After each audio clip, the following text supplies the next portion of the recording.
si effectivement c'est aux gens qui habitent à 40 bornes de leur boulot, qu'embauchent à 5 heures du mat dans un entrepôt logistique, et que de toute façon il n'y a pas d'autre moyen pour y aller, qu'on dit je te taxe plus le diesel, puis en plus il faudra que non, finalement on va te filer une toute petite voiturette électrique et tu n'auras pas le droit d'aller à plus 60 km/h parce que c'est quand même mieux pour la sécurité.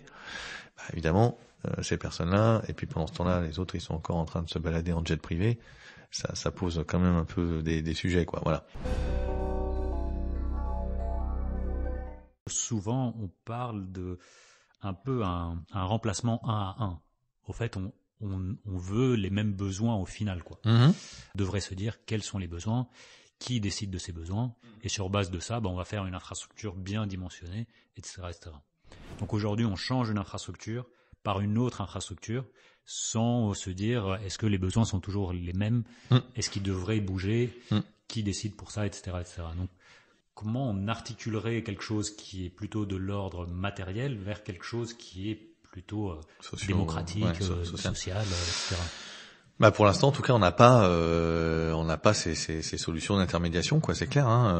Pour l'instant, il suffit que le produit s'achète pour qu'il se vende, quoi. Enfin, en gros, pour qu'il soit fabriqué, quoi. Il y a d'ailleurs, il y a même une loi sur l'innovation, qui est une loi d'un monsieur qui s'appelle Denis Gabor, qui est prix Nobel de physique au début des années 70 pour l'invention de l'holographie, je crois. Donc un mec très sérieux, voilà, qui a inventé une loi en disant tout ce qui peut être fabriqué le sera, quoi. En gros, everything that can be made will be made.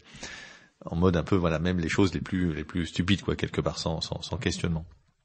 Et bon, ça rejoint aussi les questions de relation à la technique d'un penseur comme Jacques Ellul, avec cette idée qu'en fait on a toujours à la fois des bons usages et des mésusages, quoi, en face de chaque évolution technologique, quoi. Finalement, voilà, j'ai à la fois le Wikipédia et puis le métavers ou le harcèlement en ligne ou je sais pas quoi, enfin voilà. Et que c'est difficile en fait de distinguer ça. Ce qui est effectivement un peu gênant, moi je trouve, dans la transition énergétique ou environnementale telle qu'on nous la propose aujourd'hui, quoi, le schéma. Alors il y a plein de discussions sur comment il faut financer, pas financer, aider les pays du Nord, du Sud. Tout finit toujours avec des dollars évidemment ou des euros, c'est plus facile dans les annonces aussi. Mais effectivement, de se dire aujourd'hui on va ouvrir très probablement une mine de lithium par exemple en France, avec un stock intéressant, avec un argument de dire c'est quand même mieux de faire ça en France que de faire ça en Chine ou en Australie, je sais pas, parce qu'il y aura un niveau environnemental meilleur. Bon, alors, mais malheureusement derrière, effectivement personne se demande ou n'a envie de se demander, ou en tout cas c'est pas de la responsabilité des gens qui portent directement le dossier d'ouverture de la mine, c'est de se dire il va servir à quoi ce lithium? Est-ce qu'il va servir à faire des batteries électriques pour 200 vélos électriques? Est-ce qu'il va servir pour des ambulances et des camions de pompiers de demain? Ou est-ce qu'il va servir pour des SUV qui font 2 tonnes ou 2 tonnes et demie, et pour être sûr que j'ai besoin de recharger qu'une seule fois quand je pars en vacances à 1000 km, quoi. Et donc cette question et donc effectivement c'est ça qui est un peu malheureux, c'est que d'un point de vue purement technique, finalement les solutions il y en a plein, on les a déjà. C'est pas la peine d'aller chercher l'intelligence artificielle pour optimiser je sais pas quoi. Ok, ponctuellement ici et là un petit programme qui fera, je sais pas, qui aidera à piloter la demande de tel ou tel truc, ça peut être intéressant. Mais globalement, on sait que abattre le poids, la puissance des véhicules, c'est un moyen extrêmement efficace, évidemment, de gagner en énergie. Réinvestir des endroits qui sont vacants et réfléchir un peu l'aménagement du territoire, c'est un peu plus compliqué évidemment que d'installer des panneaux solaires, mais c'est efficace d'un point de vue ressources parce que j'ai déjà des trucs construits que je peux réhabiliter et pas des trucs neufs que je vais mettre de l'autre côté sur des terres agricoles ou des zones humides, etc., etc. Donc en fait, des solutions de sobriété un peu systémiques, on les a, mais aujourd'hui il n'y a pas effectivement de portage, il n'y a pas de discussion autour de ça. C'est le marché qui fait foi, voilà. Et donc, si des gens ont les moyens et ont envie de se payer des grosses voitures, ils se les paieront. Et c'est un peu frelaté en réalité cette discussion parce qu'évidemment le marché n'est pas libre et non faussé comme dans les fantasmes peut-être autoconstruits de quelques économistes et de 2-3 membres un peu boomers de la Commission européenne. Évidemment, le marché est toujours organisé par la puissance publique. à différentes échelles. Ça peut être l'Europe, ça peut être le monde, ça peut être plus local, avec des logiques de réglementation, de normes. D'ailleurs, on voit bien que les enjeux souvent maintenant sont pas des enjeux de tarifs douaniers, sont des enjeux normatifs. Est-ce que je fais l'accord Europe-Mercosur et qu'est-ce qui s'appelle un poulet, qu'est-ce qui s'appelle un bœuf et qu'est-ce que j'ai eu le droit d'utiliser comme produit pour faire pousser tel ou tel truc. Et d'ailleurs, même au sein de l'Europe même, on a déjà ça, entre les cerises françaises et les cerises espagnoles. Les deux s'appellent des cerises, pourtant, a priori, c'est pas tout à fait les mêmes cerises. Ils ont eu à peu près le même soleil, un peu plus dans le sud, mais bon, c'est bon, on a du soleil aussi en France, mais les produits utilisés n'ont pas forcément été les mêmes. Et ça va créer des écarts de compétitivité, etc. Donc, on a vraiment des questions de marché. Et je pense que, il y aurait un espace de réflexion à avoir sur effectivement les conditions du marché. Peut-être que l'Europe pourrait devenir le champion de la petite voiture industrielle, avant de se dire qu'on s'en passe de plus en plus, mais que on a connu un monde avec des voitures plus petites. C'était pas un monde particulièrement liberticide. Les 4L et les 2 chevaux des années 60, c'était très bien pour ceux qui les ont pratiqués. Moi, j'y étais pas, mais il paraît. Donc il y a eu de l'inflation liée à des aspects évidemment de sécurité, à des aspects mais pas que, quoi. Voilà, il y a aussi beaucoup de marketing, il y a aussi beaucoup de choses autour de ça. La sécurité, on peut la régler d'une autre manière avec la question de la vitesse. Alors ça ouvre évidemment de terribles questions d'injustice sociale, de terribles questions d'exemplarité des élites. Parce que si effectivement c'est aux gens qui habitent à 40 bornes de leur boulot qu'embauchent à 5 heures du mat dans un entrepôt logistique et que de toute façon il n'y a pas d'autre moyen pour y aller, qu'on dit je te taxe plus le diesel, puis en plus il faudra que non, finalement on va te filer une toute petite voiturette électrique et tu n'auras pas le droit d'aller à plus 60 km/h parce que c'est quand même mieux pour la sécurité.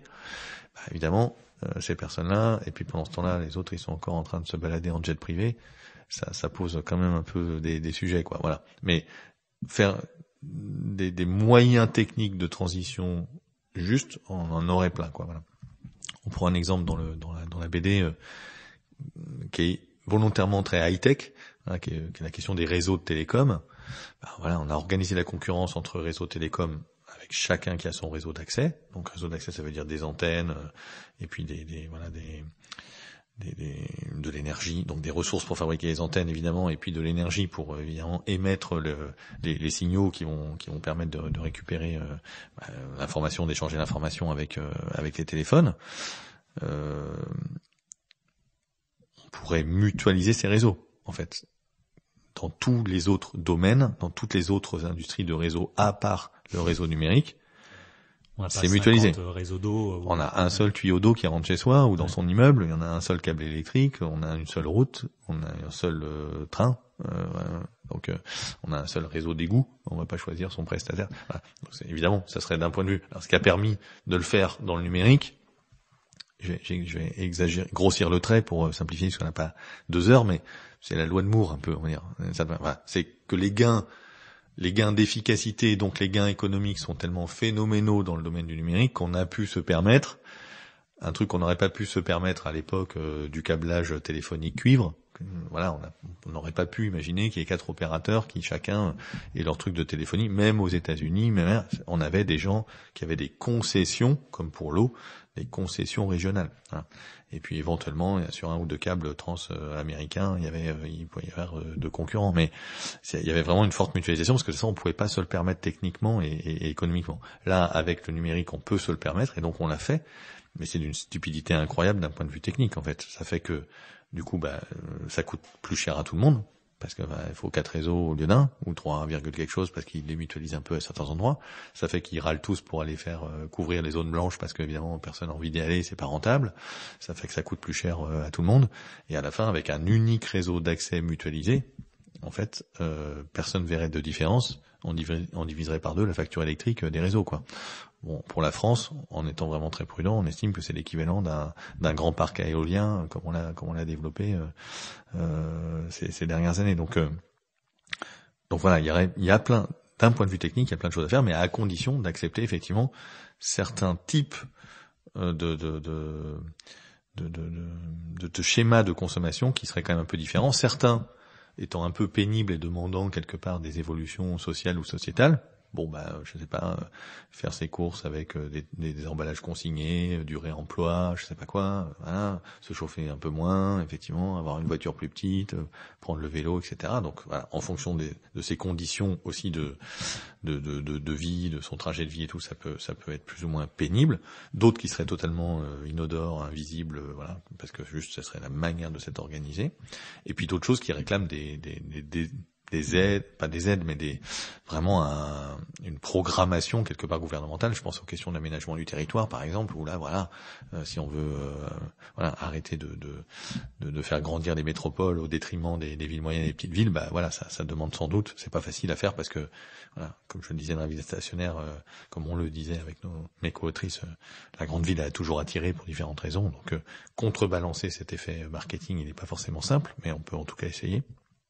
Donc il y a toute cette gamme-là qui est possible, mais ça c'est l'aspect technique. Et évidemment, derrière ça, il y a des questions économiques et sociales, des questions de justice de la transition, des questions culturelles, des questions d'habitude.